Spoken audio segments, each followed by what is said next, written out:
एक शिष्य या एक भक्त कहाँ है? मोक्ष में जो वास्तविक सुख है, अव्ययवाद नाम का जो सुख होता है, ऐसा वह सुख मोक्ष में होता है जहाँ किसी प्रकार की कोई आकुलता नहीं होती। आकुलता दो प्रकार की होती है, एक सुख की आकुलता और एक दुख की आकुलता। दुख में भी व्यक्ति आकुल व्याकुल हो जाता है, और जब इंद्रिय आदि सुख विशेष मिल जाते हैं तो भी वह व्याकुल हो जाता है। तो आचार्य भगवंतों ने कहा कि ये इंद्रिय सुख वास्तविक सुख नहीं है, क्योंकि ये भी हमारे लिए आकुल व्याकुल कर देते हैं और ये आगे जाकर के हमारे लिए दुख के कारण बन जाते हैं। इसलिए अगर आप सब मोक्ष चाहते हैं, वह निराकुल सुख चाहते हैं, तो कहा है मोक्ष न आत्म ज्ञान बिन। मोक्ष की प्राप्ति आत्मा के ज्ञान के बिना नहीं होती। और जिसको आत्मा का ज्ञान हो जाता है कि आत्मा कैसी है, कैसी है आत्मा, तो कहते हैं आत्मा तीन प्रकार की होती है। एक तो बहिरात्मा होती है, दूसरी अंतरात्मा होती है और तीसरी आत्मा परमात्मा होती है।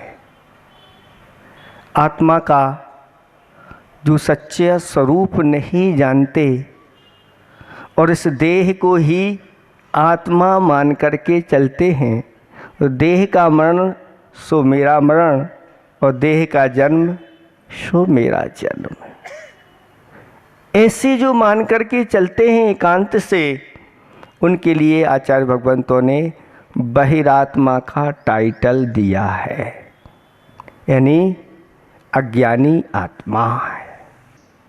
जिनको अंतर आत्मा कहा है, यानी अंतर बैठी हुई जो आत्मा है उसके स्वरूप को जान लेते हैं और जान करके उसके ऊपर श्रद्धान करते हैं, ऐसे वह अंतर आत्मा कहलाते हैं। और जो चार घातिया कर्मों का नष्ट कर देते हैं उनको, ऐसे वह परमात्मा, वो सकल परमात्मा कहलाते हैं। वो आठों प्रकार के कर्म से रहित हो जाते हैं, वह कौन है? निकल परमात्मा है। परमात्मा भी दो प्रकार के, कि सकल यानी जो शरीर से सहित होते हैं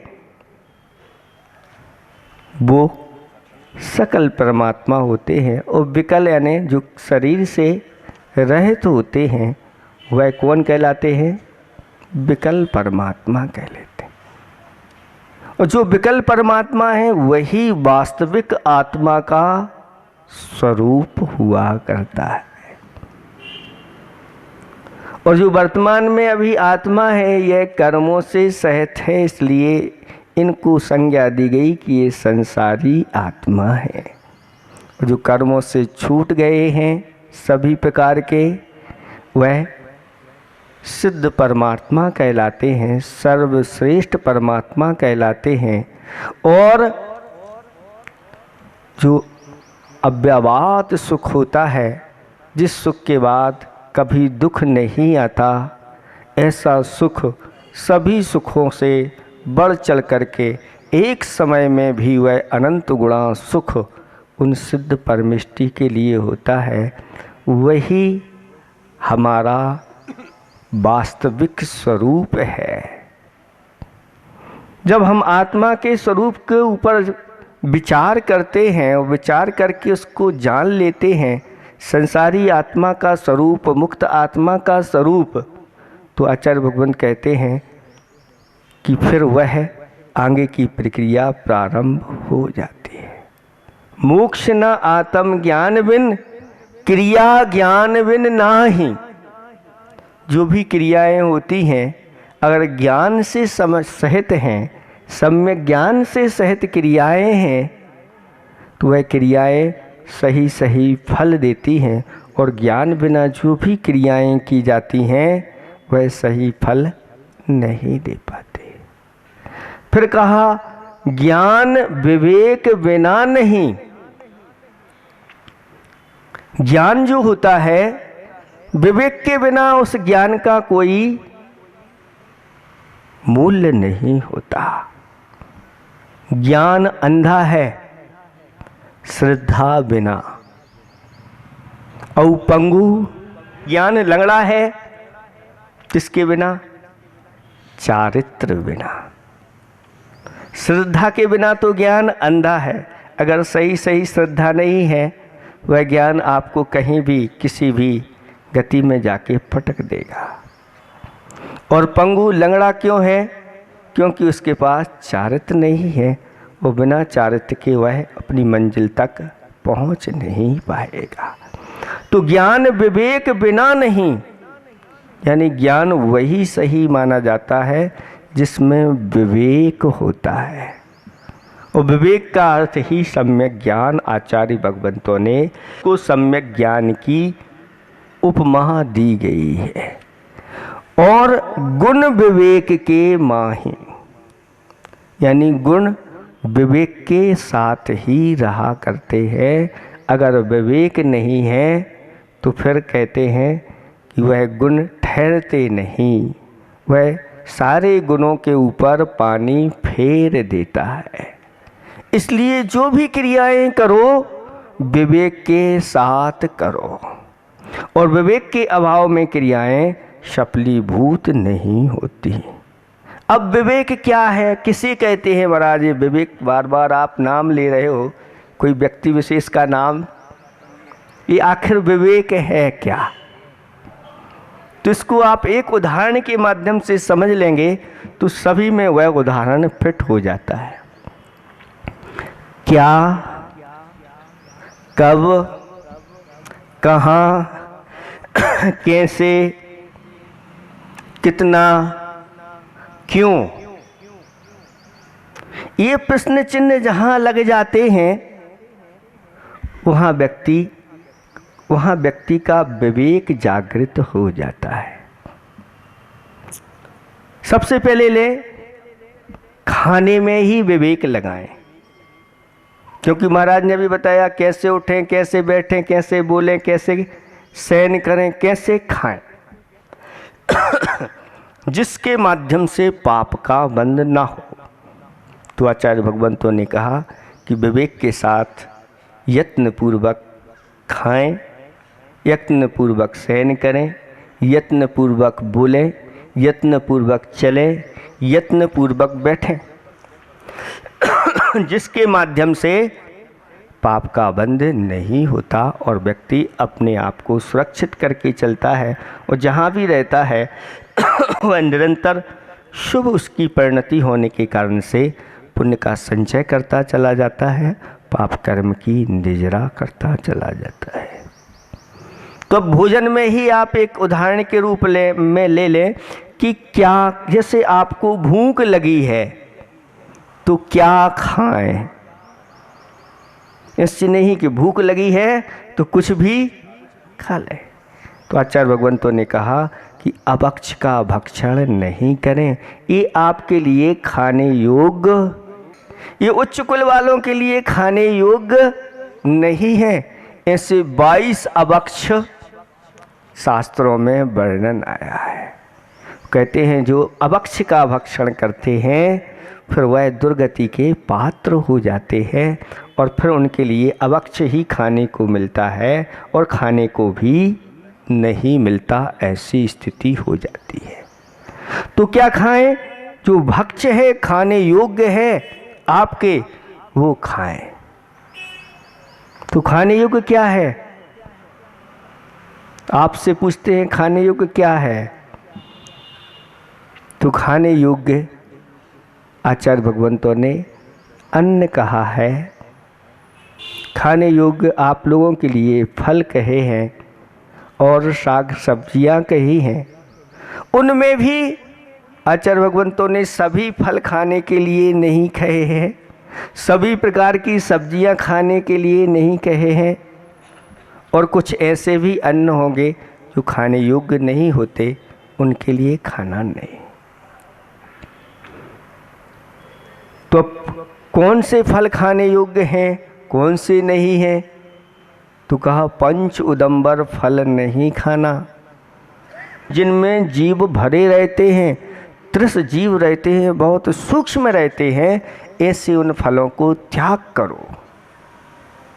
जैसे ही बालक 8 वर्ष के हो जाते हैं, बालिकाएं 8 वर्ष की हो जाती हैं, गुरुओं के पास ले जाकर के अष्टमूल गुण के संस्कार उनके ऊपर करवाना चाहिए। तो अष्टमूल में क्या है? अष्टमूल गुण में क्या है?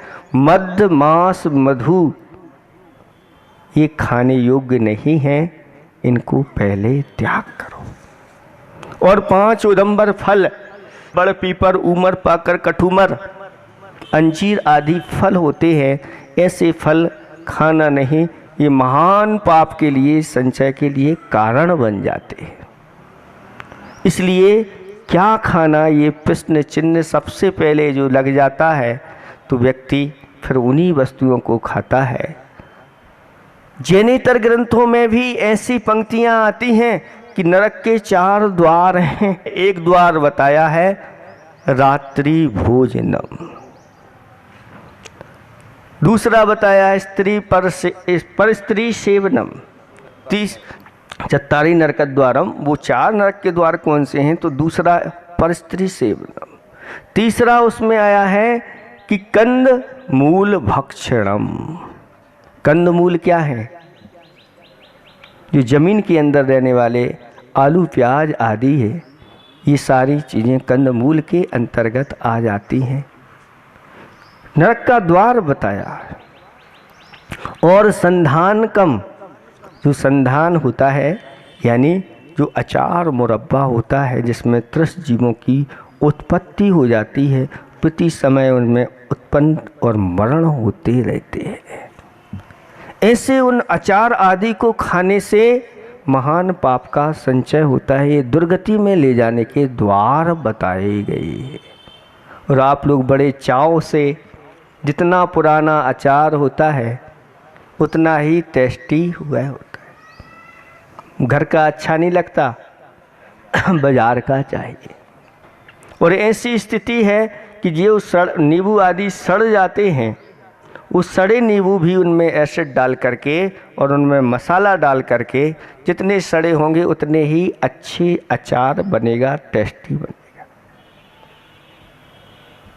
आचार्य भगवान कहती हैं ये विवेक अगर आपके अंदर जागृत जिस दिन हो गया, तो आप अपने आप को सुरक्षित कर सकते हैं और आप अपने जीवन को सुखी बना सकते हैं। आत्मा के निकट वही व्यक्ति पहुंचता है जो अपनी 4 संज्ञाओं के ऊपर नियंत्रण करता है। और जिसकी 4 संज्ञाओं के ऊपर नियंत्रण नहीं है, वह आत्मा की बात तो करता है लेकिन आत्मा के निकट पहुंच नहीं सकता। तो क्या खाएं, ये आपसे पहले, सबसे पहले प्रश्न आप लगा दो और आप निर्णय कर लो कि आचार्य भगवंतों ने क्या खाने के लिए हमें कहा है। फिर दूसरा प्रश्न उठता है, कब खाएं? दूसरा प्रश्न क्या है? कब खाएं?